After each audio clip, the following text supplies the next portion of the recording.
Ciao everybody, welcome back to the Bianconeri. My name is Iling Jr and I am doing a match reaction to match day 34 in Serie A, Juventus and Atalanta, and Juventus pick up a massive 3 points in the standings, 2-0 victory, goals from Sam Iling and DUSAN Vlahovic at the end there, and we'll get into it as soon as the intro's done, so stay tuned.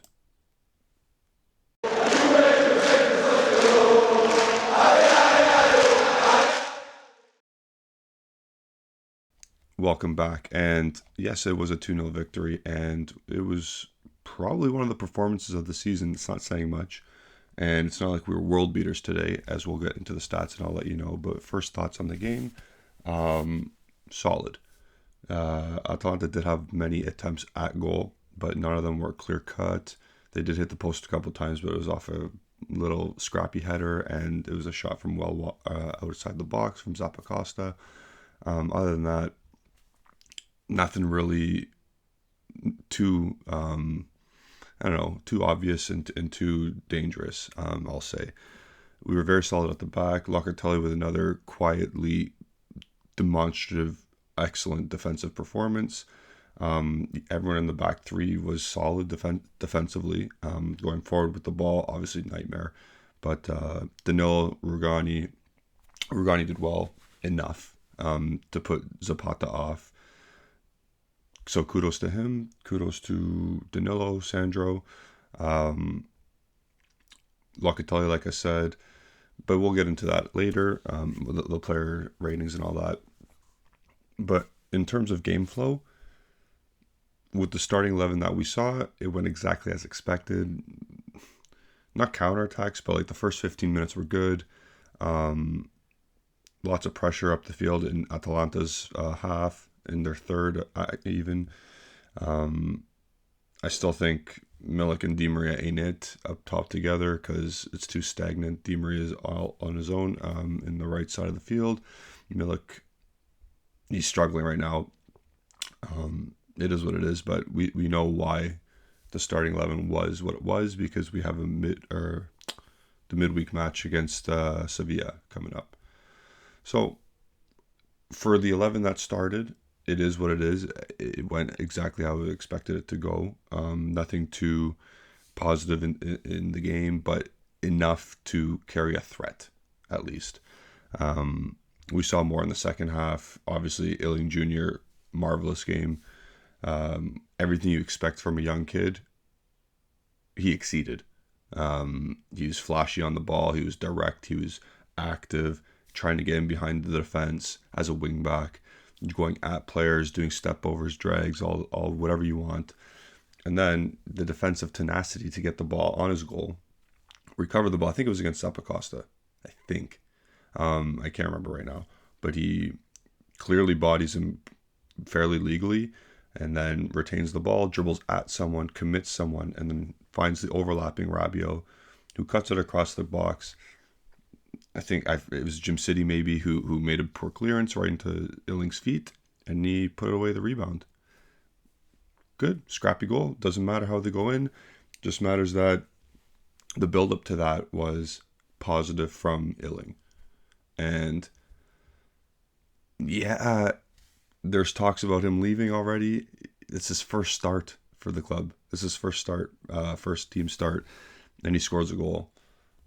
I'm not saying start him for the rest of the season every game, but there's no reason not to, especially if you get top four solidified by the second or the second and last match day. If you have top four solidified, let the dude play match day 37, 38. Who cares? Kid's got a good future, especially with Juventus, because it's something different. He brings something different. We'll leave it at Sam Iling at that because, again, there's nothing wrong with his game today. It was perfect for a first start ever. A foreign kid's first start ever. So, good for him. Let's get into the match stats now. And then we'll go along with what was after Illing's goal. We'll get into what happened after, because it's not good. Not a good look. Very, we'll see what happens after in terms of Vlahovic and the Atalanta fans. So as you can see, 2-0 Juventus, and then expected goals, total shots. Like I said, a lot of attempts for Atalanta, but one on target. It was who took the free kick? I think it was Kuppenmeyers who took the free kick and got a shot on goal. That's the only thing Szczesny had to really save. For us, we had, I think, 5 attempts on goal. And as you can see, we had 2 big chances and we scored them. Opportunistic, but still had to do the job. Fouls committed. We committed less fouls, less offsides. They had more corners. They had more passes. Yeah, classic Allegri game, but it was a classic Allegri game in which I was sure that we could get a result in it because it looked like we were positive. So those are some stats. I am going to go. So those are the attempts on goal in the bottom left corner there, and obviously the goals. More shots, more stats. 2 shots off target for us, 5 on target, 3 block shots. We had 10 block shots. Again, defensively solid, very good. They had more expected goals, like I said, as well, but nothing was too dangerous. Passing, they're a more attacking team, so of course they're gonna have more passing than us. Again, defensively, I thought we were solid. So, getting back to the rest of the match. We brought on the big boys after the Iling goal. So Pogba and who else came on at the same time as Pogba? It wasn't Chiesa. I'm drawing. Oh, Vlahovic, yeah. Pogba and Vlahovic came on at the same time. Milik and Fagioli got replaced. We'll talk about Fagioli in a bit when we look at the ratings, but I thought that was a perfect time to bring them on. You're up 1-0, and you bring on some more quality and class. People who've done it before have been there. And then it's a luxury to have those guys coming off the bench. That's why I thought we were okay, because we started the game with a weaker 11, but we were in the game and leading the game. So when you bring on the big boys, I think you're always going to have the opportunity to score a second goal and finish the game off. Later on, Chiesa comes on with Kostic. I thought those were perfect subs as well. I thought Allegri had a really good game coaching. Perfect subs, good tactics. Man marking Zapata was key. Denying him the ball most times was key. And pressing their midfielders. Scalvini,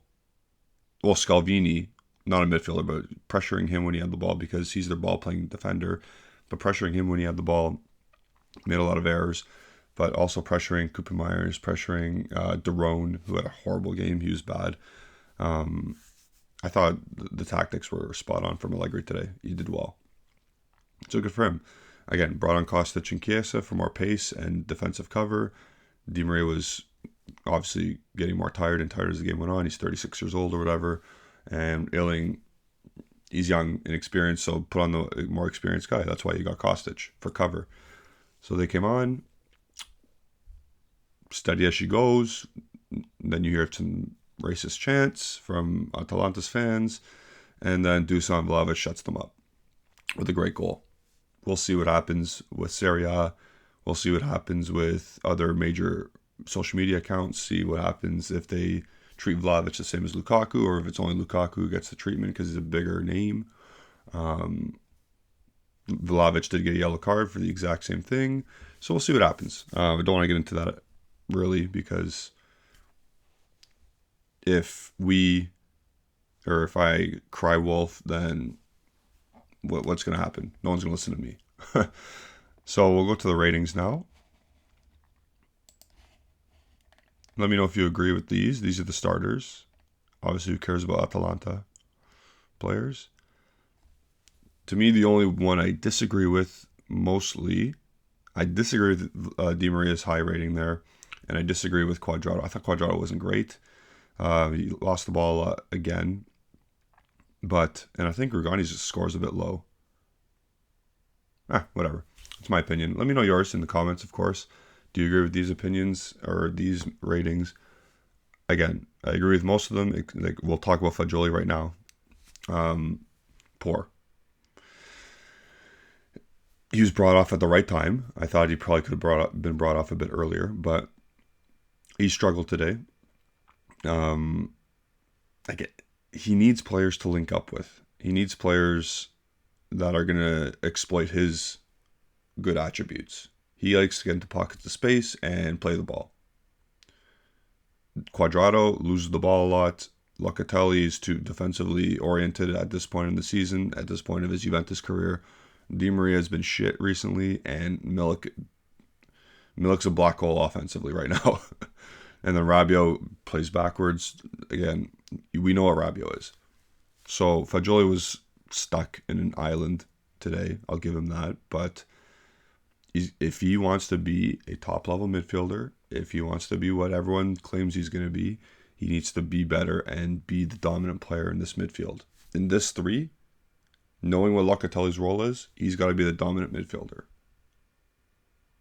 But again, young kid, he's in a little bad stretch of form right now. Hopefully he gets out of it, and we'll see what happens. But today, he wasn't it. Milik, horrible. Yeah. Di Maria, I don't agree with that score. Like I said, Rugani, I don't agree. I think he should have been a bit higher. And Quadrado, I think he should have been lower. Let's go to the subs now. Again, I think Allegri had a 9 out of 10 game coaching. I don't think he made a mistake.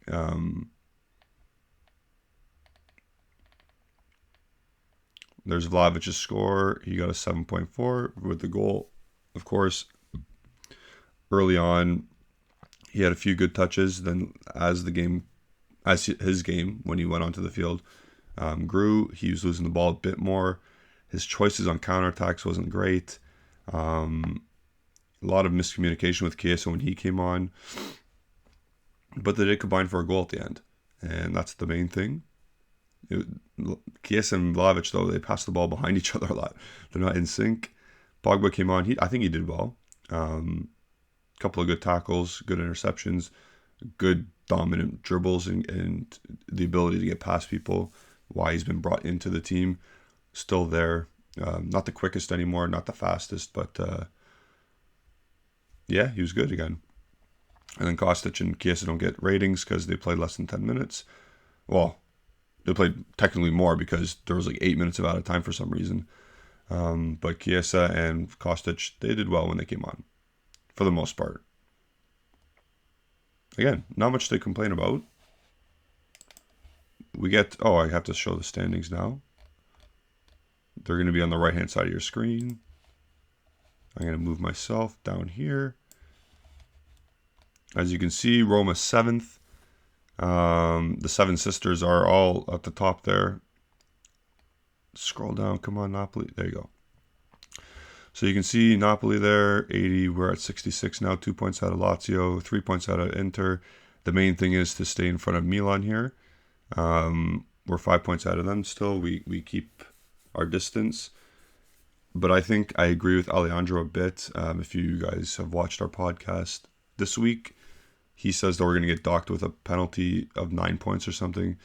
So that Milan game is still huge because we still play Milan. I forget which match day, but it's still huge. And I think we need to win out from here. We need 12 points to, I'm not going to say guarantee because, again, they can take away 12 points if they want. But giving us 78 points gives us obviously the best chance to stay in the top 4. I think there's one hard game left in Milan. I think we have Udinese, Cremonese, not in this order, by the way. But I'll check. Our next matches are in Serie A. Cremonese, Empoli, Milan, Udinese. You have to have 3 wins there, at minimum 3 wins.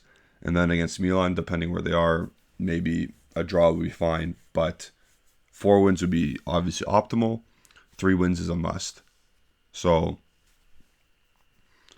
that's the rest of the season. It's match day 34, like I said. Today, one of the better performances of the season. Good for them. Hopefully it rolls into the first leg of Sevilla. We'll be looking forward to it. Check the social media account for anything with updates regarding transfers because it's transfer season, believe it or not. It's May. Check for Serie A to say anything about what happened to Vlahovic and the Atalanta crowd today. Check for off the field stuff with regards to court cases. Follow all of the Bianconeri Zone on Twitter, Instagram, and Facebook. Today was an early one for me. It's freaking not even 9 o'clock in the morning yet, and I'm already doing a video after watching a game. But I will see you all next time. Forza Juve. Yeah, let's carry on.